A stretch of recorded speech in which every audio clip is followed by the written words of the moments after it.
Welcome. Let us see what we have done in the last lecture towards the end. In the last lecture, we have introduced Y-valued solution. Y-valued solution is basically a little stronger notion than the classical solution.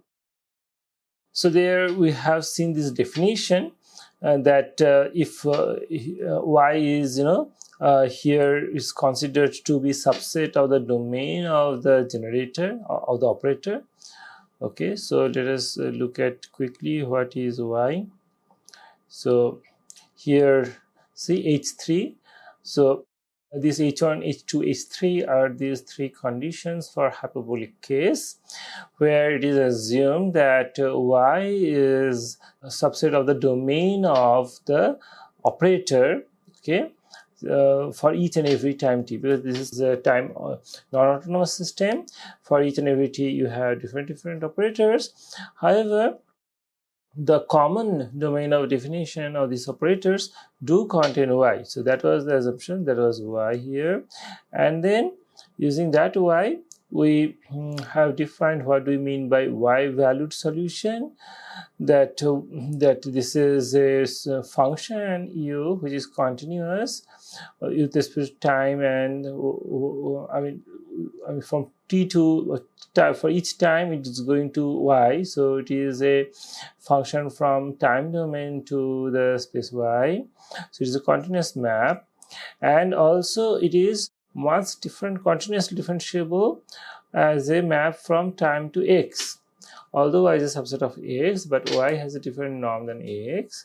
So I mean this thing is not same as C1 st comma y. Okay, so here we put that differentiability in this sense, C1 st comma x. So it's a map from this interval to the Banach space x.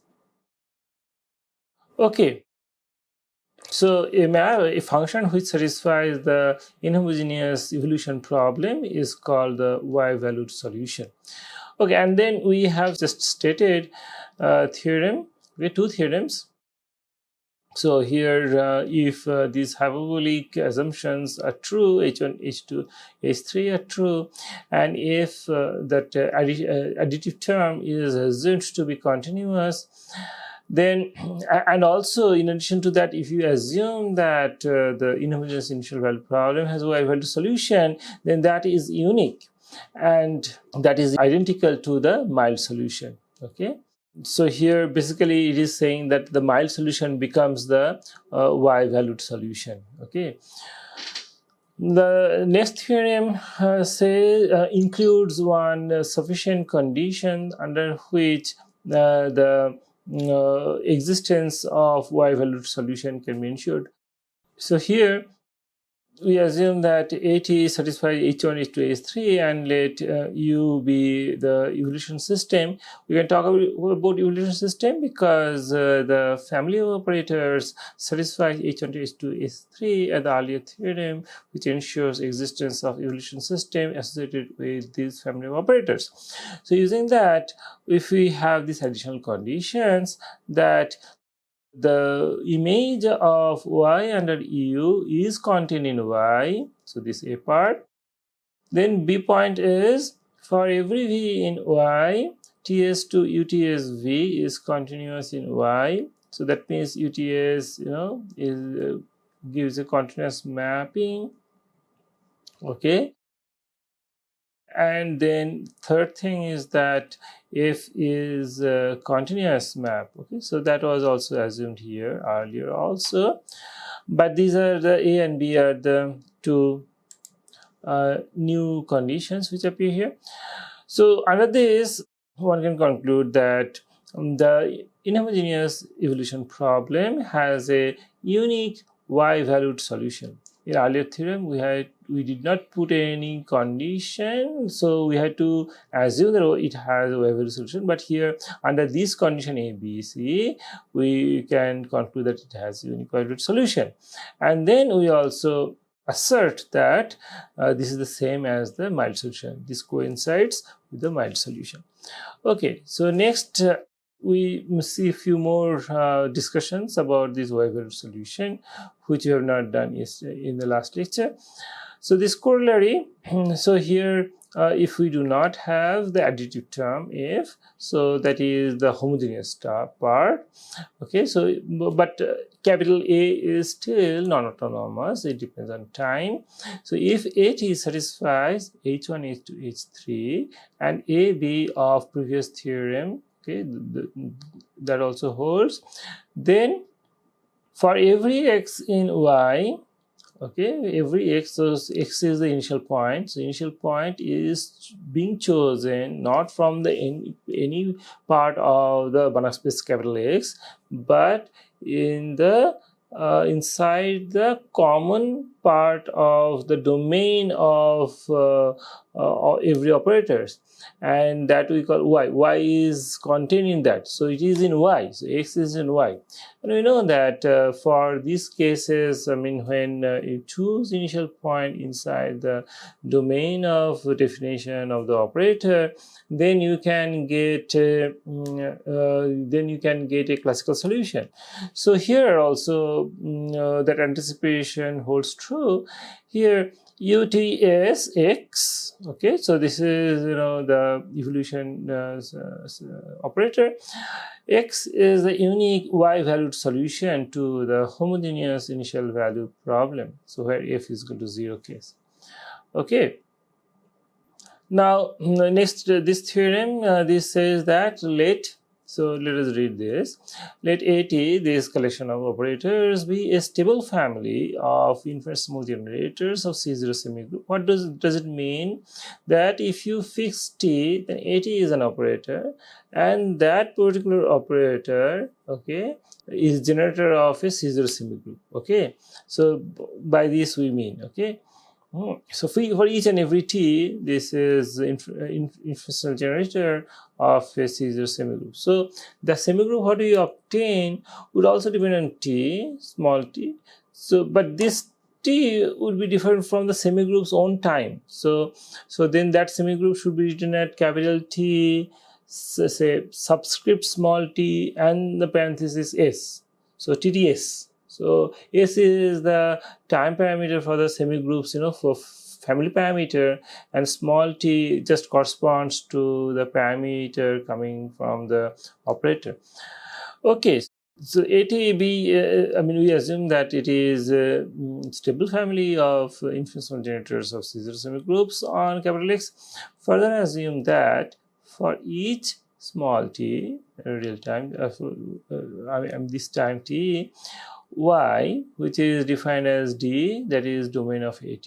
So basically we are assuming that domain of definition of each and every operator AT coincides with each other, and we call that capital D, and we take that as our y.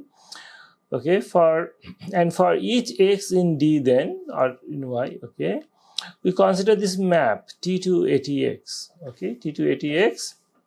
If this map is assumed to be continuously differentiable, okay, continuously once differentiable, so what is this map doing? It is taking a time point t, and then it is giving a point in the Banach space, correct?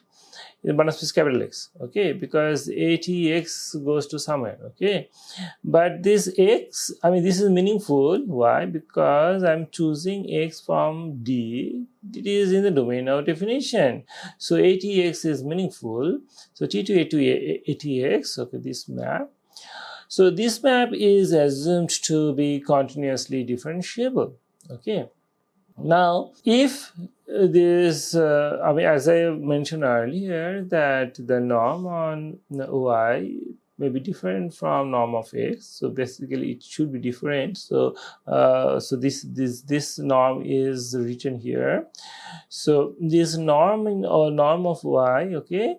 So that is given by this is the basically graph norm, correct? Norm of y, okay, small y is a member in capital Y. So norm of y is defined as norm of y in x norm plus the image of y, okay, So under A0, because there are plenty of A1, I mean AT, okay, T ranging from 0 to capital T, we just pick up A0. So A0 Y and the norm of that, okay. So here this thing is giving me a norm. So basically this is the graph norm of the operator A0, correct? So if we assume this norm, then under this norm, etc., we can state the following. Then there exists unique evolution system UTS, okay, satisfying the 17.1, 72, 7.3. Those are actually these things that UT satisfies these conditions. This is differentiability, basically that this U is associated with A, correct? And then this is the growth property. So, and in addition to that, we would be able to conclude also 21.A to 21.B. These are just these two properties, that UTS Y is is a subset of Y. That means that image of Y under UTS is contained in Y. And also this property, the strong continuity of U variable. Okay, so these conditions are true. Okay, so let me go back and check what is the conclusion of this theorem. This theorem just assumes the family of operators AT is a stable family of information generators of C0 semigroups. And then this is the first condition we are assuming. Second thing, what we are assuming is that the domain of definition of AT coincides, and that is Y. Okay. And then third thing, what we are assuming, that for each x in D, the T to ATX, so this map is continuously differentiable. Okay, so under these three conditions, and also I mean, this is clarification of the norm, what we are choosing on the space Y. So we can conclude that there exists an evolution system UTS associated with A and satisfying these nice property, okay, these properties. So these properties imply that that this equation would have Y-valued solution, correct? For homogeneous case, it would imply, if with homogeneous case, you don't need to assume C part, because F is 0 there, it is trivially true. Okay, so this is a nice result. Okay, so next, this remark says that as A0, so this theorem is important because here we assume this property, but we do not give a condition on a under which this is true. But this theorem is interesting because it gives that. It says that if A has this very nice property, so for this special case, those two assumptions are true. Okay. So now this is a remark that as A0 is closed, so about this norm basically, since A0 is closed, so that means its graph of A0 is closed, and then this norm, what we are going to get, would give me capital Y as a complete metric space under this norm. So the Y is Banach space.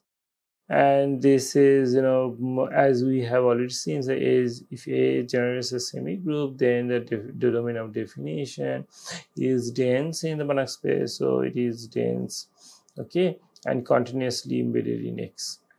Okay, good. Next theorem, this is also a theorem what I am stating without a proof here. So let AT be as in above, okay. So like this theorem, okay, if F is, in addition to this, is in C1, that means continuously differentiable, map from time to X, Banach space, then for every X in D, so the initial point we choose inside the domain of definition, the inhomogeneous evolution problem has a unique classical solution. Okay, has a unique classical solution. So here this is the reason, as I have just explained, that because this is a very strong condition. It's a very strong condition, and under this condition, the A and B part of point 21 is true, so we can apply the theorem 21. Which assures the existence of y-valued solution also. So it is not so actually this is like a corollary of the earlier theorems. So it has a unique classical solution which coincides with the mild solution written using the evolution system. Okay, so by this we conclude the discussion about inhomogeneous evolution problem. Here we have, so for a summary, let me recollect that what we have done is that we have stated what we mean by inhomogeneous evolution problem, and then what we have done, we have written down the mild solutions formula. So that formula is motivated from the formula for variation of constants, and then from after that we asked that okay, mild solution is okay, but when can we assure classical solution? Then these last few theorems, they are talking about that. So here we need to assume some further strong conditions on the operators A, so under which one can, so these are sufficient conditions under which one can assure existence of classical solution when initial point is chosen from the domain of definition. So none of these actually talk about then when initial point is not in the domain of definition, then how to assure existence of a classical solution. Okay, if one wants to do that for some particular special case, then one has to do something more. Okay,